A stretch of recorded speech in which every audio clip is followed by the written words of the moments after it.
श्री महालक्ष्मी अष्टकम्। नमस्ते अस्तु महामाये श्रीपीठे सुरपूजिते शङ्खचक्रगदाहस्ते महालक्ष्मी नमोऽस्तुते। नमस्ते गरुडारूढे कोलासुरभयङ्करी सर्वपापहरे देवी महालक्ष्मी नमोऽस्तुते। सर्वज्ञे सर्ववरदे सर्वदुष्टभयङ्करी सर्वदुःखहरे देवी महालक्ष्मी नमोऽस्तुते।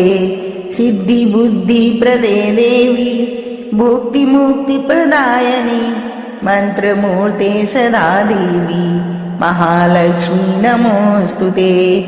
आधान्तर्हिते देवी आदिशक्तिमहेश्वरी योगिजे योगसम्भूते महालक्ष्मी नमोऽस्तुते।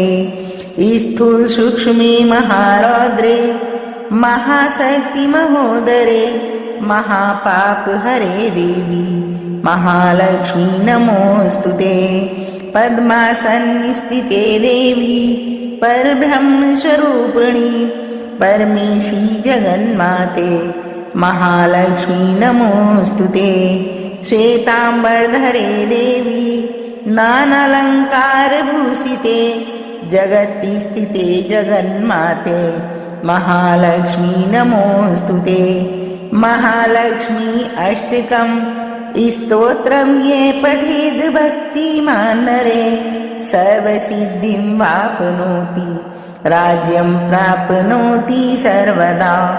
एककालं पठे नित्यं महापापविनाशनं द्विकालं ये पठे नित्यं धनधान्ये समन्विते त्रिकालं पठे नित्यं महाशत्रुविनाशिनं प्रसन्ना वरदा शुभा।